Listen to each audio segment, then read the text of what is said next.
Assalamualaikum boys and girls, welcome back to another episode of US Diaries. I hope you guys are doing good. I am doing great, alhamdulillah. So आज का एक भाई ने मुझसे question पूछा है कि भाई US visa ratio F1 visa ratio Pakistan में क्या चल रही है और वो सुन रहे हैं कि बहुत से लोगों का रिजेक्ट हो रहा है, तो क्या सिचुएशन है, because there is a lot going on in overall world politics.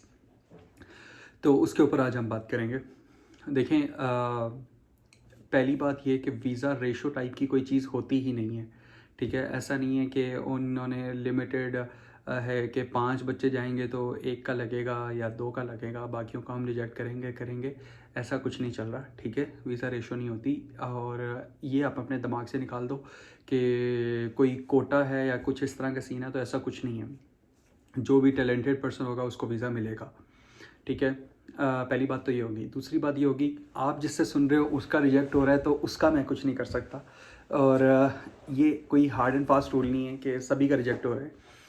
Scene ये है कि हाँ, यूएस का थोड़ा सा नहीं, बहुत कुछ चल रहा है, और F1 को लेके भी चल रहा है, H1B को लेके भी चल रहा है, और जो इधर आ रहे हैं और लॉन्ग टाइम में इधर रहना चाहते हैं उनके लिए भी बहुत से मसले मसाइल चल रहे हैं, लेकिन अभी कुछ भी क्लियर नहीं है। जहाँ तक F1 की बात है, तो ओवरऑल पूरी दुनिया में F1 की जो एप्लीकेशन है वो गिरी है, ठीक है। उसकी बहुत सी वजह हैं, क्योंकि ये लोग स्पॉन्सरशिप ख़त्म कर रहे हैं। अगर कोई स्पॉन्सर करेगा तो वो 100 के क्या कहते हैं, आप पे करेगी वो company for that particular person. So that's like close to impossible. Like it is impossible. No one is going to pay 100K just for one person so that he can stay, you know.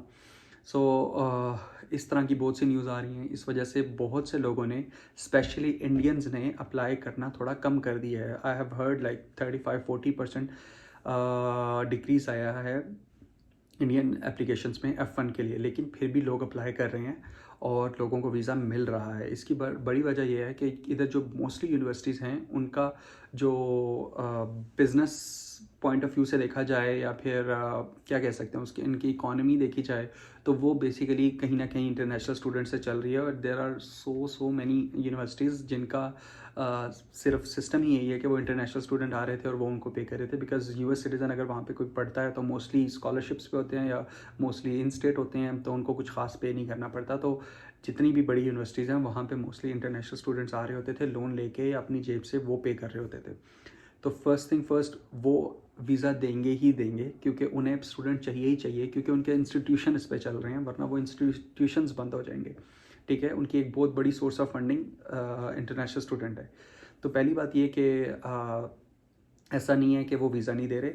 दूसरी बात ये, जो कि मेरा personal point of view है, कि this is the right time to apply for F1 visa, because अगर 27 like 30-40% Indian student कम अप्लाई कर रहे हैं ना, तो आप ये देखो, मैं कहूँगा कि 50% जो F1 या इंटरनेशनल स्टूडेंट्स हैं वो कम होने वाले हैं यूएस में एप्लीकेशंस, और उतनी सीट्स इनके पास ज़्यादा अवेलेबल होंगी। तो probably this is the best chance for Pakistan to apply for F1 visa.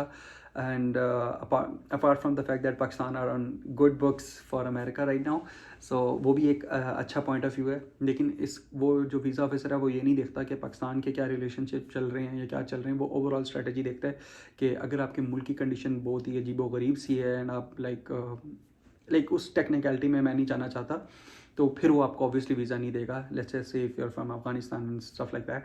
सो मैं उस चीज़ में बात नहीं करना चाहता। लेकिन पाकिस्तान की जहाँ तक बात है, तो ऐसा कुछ नहीं है भाई। Be confident, as long as your profile is good, as long as you prove yourself that you are worth enough to get that visa, तो आपको वीज़ा मिलेगा। और अगेन बात वही आ जाती है कि वीज़ा वो किस बेसिस पे देते हैं। देखो, वीज़ा अब पाकिस्तान में F1 वीज़ा की रेशो मेरे ख्याल है 5-10% है शायद, अगर ओवरऑल इन अ ईयर देखा जाए। उसकी वजह ये है कि बाकी जो बच्चे हैं, मुझे पर्सनली लगता है वो तैयारी करके नहीं जाते, वो कंसल्टेंट्स के थ्रू जा रहे होते हैं, जिसकी वजह से उनका वीज़ा रिजेक्ट हो जाता है। आपको स्टेट्स के लिए मैं अगेन एंड अगेन एक ही बात करता हूँ कि आपको अपनी प्रोफाइल बनानी पड़ती है, अपनी यूनिवर्सिटी अच्छी रखनी पड़ती है, अपने आप को एक काबिल स्टूडेंट शो करना पड़ता है, और वीज़ा ऑफिसर के सामने अच्छे तरीके से अपने आप को एक्सप्लेन करना पड़ता है, अपनी प्रोफाइल को। क्योंकि वो इस अगेन बात वही है, ये मेरी आप वीज़ा प्रिपरेशन वाली वीडियो देखेंगे तो उसमें सेम मैं बात कर रहा हूँ। वो आपको रिजेक्शन के माइंडसेट से ही बैठे होते हैं, आप ये समझ के जाओ। वो आपने उन्हें प्रूव करना होता है कि वो आपको वीज़ा क्यों दें, ठीक है। तो ये हमेशा से यही चलता आया कि ज़्यादा बच्चों के रिजेक्ट होते हैं, थोड़े बच्चों के एक्सेप्ट होते हैं। तो ऐसा कुछ नहीं है कि आजकल पाकिस्तान की वीज़ा रेशो गिर गई है या कुछ भी है। तो मैं बहुत से लोगों को जानता हूँ, वो आ भी रहे हैं, पढ़ भी रहे हैं, और it's all going good. It has always been like this. So आपका कोई पर्टिकुलर क्या कहते हैं केस नहीं है, ये पर्टिकुलर कोई ईयर नहीं है। कोरोना में भी मिल रहे थे लोगों को वीज़े, तो कोरोना में मिल सकते हैं, जबकि कोविड चल रहा था, तो अब क्यों नहीं मिल सकते? ठीक है, इतना भी कोई बुरी सिचुएशन नहीं चल रही कि आपको वीज़ा वो ना दें किसी वजह से। तो I think it's the right and most perfect time to apply for US visa, because most of the Indians are not applying because of the long term game.